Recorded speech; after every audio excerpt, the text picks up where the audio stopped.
you ever notice how one comment from a stranger can ruin a whole day you were actually enjoying?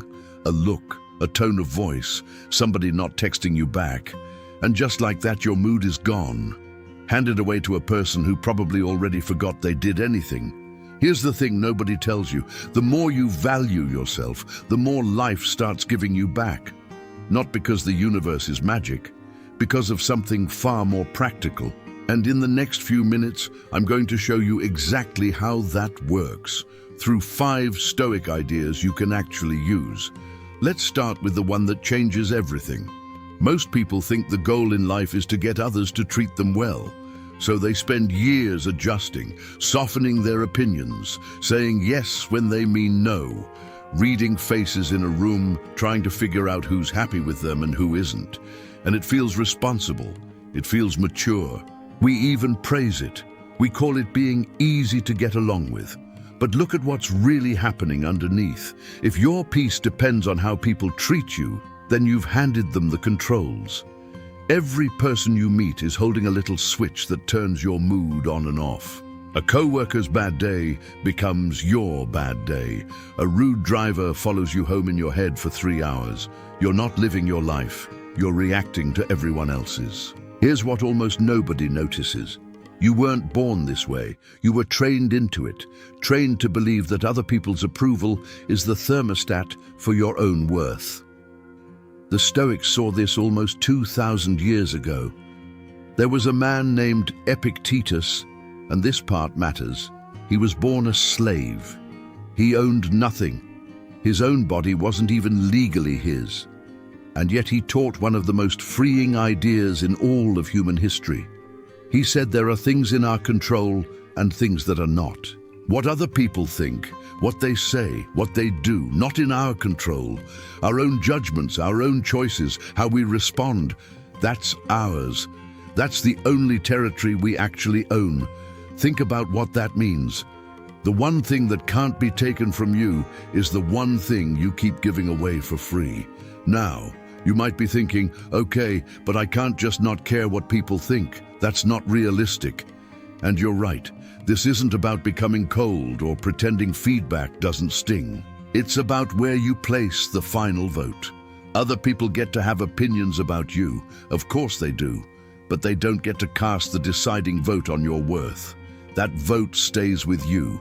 Picture it like a house. For years, you've been leaving your front door wide open, letting anybody walk in and rearrange your furniture, turn the heat up, turn it down, leave a mess. Internal control isn't building a wall and shutting the world out. It's just remembering, quietly, firmly, that it's your house. You decide who comes in. You decide what stays. And the moment you take that key back, something strange happens. You stop chasing approval, and people feel it. They start treating you the way you treat yourself. Which brings us to the next piece, because there's still one thing that gets through that door, no matter how strong you are. Insult. Somebody says something cutting. Maybe at work, maybe at a family dinner, maybe online, and it lands. You feel that heat rise in your chest, that need to defend yourself, to fire something back. We treat that reaction as automatic, as if the insult itself reached in and flipped a switch. But it didn't. And this is where it gets interesting. The Stoics had this idea. They said no one does wrong on purpose. What they meant is that when people act badly, they're acting out of ignorance, out of their own pain, their own confusion, their own bad day stacked on a bad year. The person who snapped at you isn't operating from strength. They're operating from a wound you can't see. Marcus Aurelius. And remember, this was the Emperor of Rome, the most powerful man alive, who could have had anyone punished for anything. He used to wake up and remind himself that he'd meet difficult people that day. Ungrateful people, arrogant ones. And instead of bracing for war, he'd tell himself, they're like this because they don't know any better. They can't actually harm who I really am unless I let them. Sit with that. The most powerful man in the world chose understanding over revenge, not because he was soft, but because he understood something about how a strong mind works. Here's the part that flips it for me. When someone insults you, there are only two real possibilities. Either what they said is true, in which case it's useful, and you can quietly learn from it. Or it's false, in which case it says everything about them and nothing about you. Either way, there's no reason to be destroyed by it. The only way an insult truly lands is if a part of you secretly agrees with it. Now you might say, so I'm just supposed to let people walk all over me? No, benevolent understanding isn't weakness. You can absolutely set a boundary, walk away, end a relationship, but you do it from a calm place, not a wounded one. There's a huge difference between responding to protect your peace and reacting to defend your ego. One comes from strength. The other comes from the fear that maybe they're right about you. Think of insults like rain hitting a roof. A solid roof, the rain just runs off, barely a sound. But a roof with cracks in it, the water gets in and it stains everything. The insult isn't the problem. The cracks are. And the work of self-worth is sealing those cracks from the inside, so that what people throw at you simply has nowhere to land.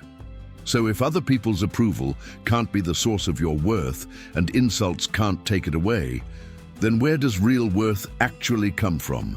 That's the third idea, and it's the heart of all of this. We've got the whole equation backwards. We're taught to measure our worth by what we accumulate. The job title, the salary, the followers. The car in the driveway, the size of the house, the look on people's faces when we tell them what we do. Stack it all up, and that's supposed to be the score. That's supposed to be you. But here's the quiet problem with all of it. Every single one of those things can be taken away. The job can end, the money can vanish, your looks fade, the followers move on to someone newer.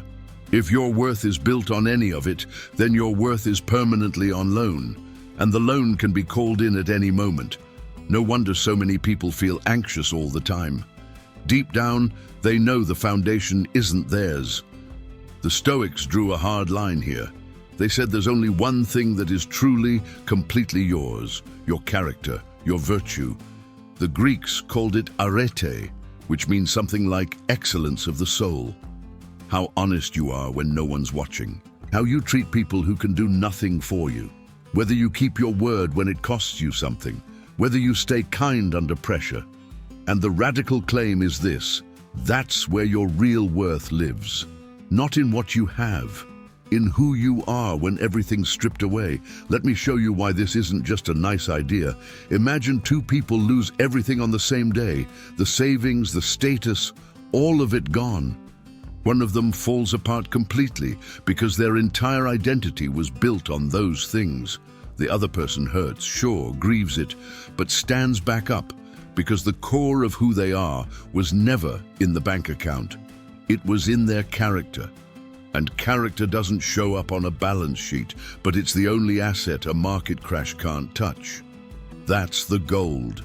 Not the kind you keep in a safe, the kind you keep in how you live. You might be thinking this sounds idealistic, like in the real world, character doesn't pay the bills. And look, you still need to make a living. I'm not pretending otherwise. But notice what happens to a person who knows their worth comes from within. They negotiate from strength because they're not desperate. They walk away from bad deals and bad people because they're not afraid of losing what was never holding them up. They make cleaner decisions because they're not begging the world for validation. The irony is that the person who needs the world's approval the least is usually the one who ends up earning the most of it. Which raises a real question. How do you actually become that kind of person? How do you build a self that can stand on its own? That's the fourth idea. There's a kind of person we've all met, and maybe been. They're warm, they're generous, they show up for everyone. But underneath, there's a constant low hum of need. They need to be liked, they need to be reassured, they need the text back, the confirmation, the sign that they still matter to you.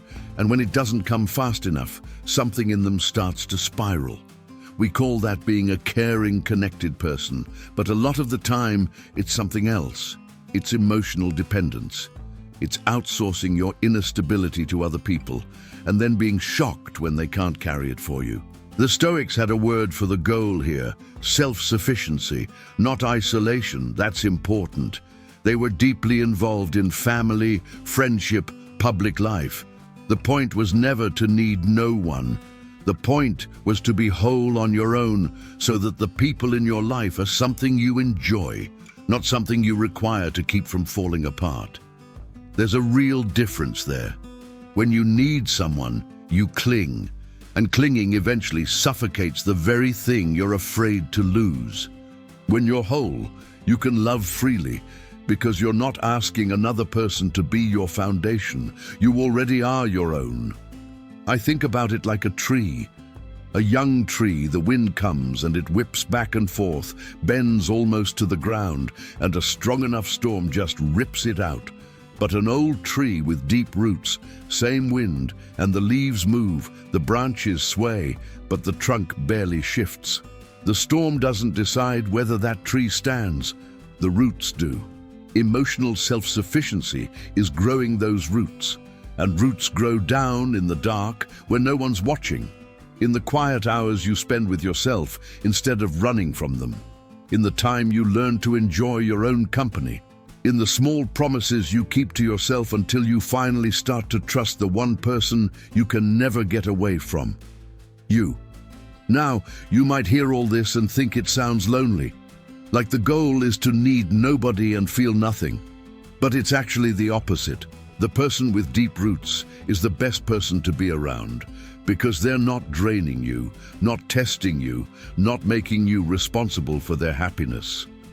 They bring something to the relationship instead of arriving empty, asking you to fill them. The most generous thing you can do for the people you love is to not need them to complete you. And once you're rooted like that, a final question sorts itself out. The question of what's even worth your energy in the first place. That's the last idea, and it ties everything together. Here's something I want you to actually try, because it changes how the rest of your week feels. For one day, count how many things you let bother you. The slow line, the opinion you didn't ask for, the traffic, what someone posted, the weather, the tone of an email. By the end of the day, the list is enormous, and almost none of it was anything you could control or anything that actually mattered to your life. We pour our limited energy into 1,000 things that don't deserve a single drop of it, and then we wonder why we feel exhausted and scattered and never quite at peace. The Stoics had a sharp tool for this. They divided the world into things that genuinely matter: your character, your choices, how you treat people, and what they called indifference. Things that aren't good or bad in themselves. They can be useful, sure, but they don't touch your actual worth as a human being. And the skill was learning to tell the difference fast, in real time, to care intensely about what builds you, and to stay calm and unbothered about everything else. Now, I want to be careful here, because this is the idea people misunderstand the most. Rational indifference does not mean you stop caring about everything. It's not numbness. It's not throwing up your hands and saying nothing matters. It's the exact opposite. It's caring so precisely, so deliberately, about the few things that actually shape who you are, that you stop wasting yourself on the noise. Think of your attention like water in a desert. You've got a limited amount, and it's the most valuable thing you own. You can pour it out on the sand, on grudges, on strangers' opinions, on outrage that changes nothing, and watch it disappear. Or you can pour it on purpose, onto the few seeds that will actually grow into something. Your growth, your people, your work, your peace. Same water, completely different life depending on where you choose to put it. And here's the connection back to where we started, to valuing yourself. A person who doesn't value their own time and energy spreads it everywhere, thin and wasted. But a person who knows what they're worth becomes almost protective of their attention. They get selective about what they let in. Not arrogant, just clear. They know that every yes to something draining is a no to something that matters. And that clarity, that quiet refusal to be jerked around by every passing thing, is one of the most attractive forms of strength there is. That's what people are responding to when they say someone has presence. It's not the clothes or the confidence. It's a person who's no longer for sale to every distraction and every opinion. And the world leans toward people like that, almost instinctively. So let's bring it all back together. When you take back internal control, you stop handing your peace to strangers. When you meet insults with understanding, you stop bleeding from every careless word. When you root your worth in character instead of possessions, you build something nothing can take. When you grow emotional self-sufficiency, you stop needing people to hold you up. And when you practice rational indifference, you stop spilling your one life onto things that never mattered. Notice what all 5 of these have in common. Not one of them is about changing other people. Every single one is about what happens inside you. And that's the whole secret behind the title. When you value yourself, you attract the best. Not because you're sending some signal out into the universe, but because a person who is genuinely whole moves through the world differently. They choose better, they tolerate less, they stop chasing, and somehow the right things start finding them. The truth is, you were never going to be valued by the world more than you value yourself. That number was always set from the inside. So before you click away, I want to leave you sitting with one honest question. Don't answer it fast. What's one thing you've been handing your peace away to? A person, an opinion, a worry that you're finally ready to take back? Sit with that for a second. And when you've got it, put it in the comments. Not for me, for you. Sometimes saying it out loud is the first time you actually decide. And if this is the kind of thing you want more of, Stoicism not as old quotes, but as something you can actually live by, go ahead and subscribe. We do this here, one idea at a time, until the way you carry yourself starts to change. Take care of yourself, I mean that, because as it turns out, that was the whole point all along.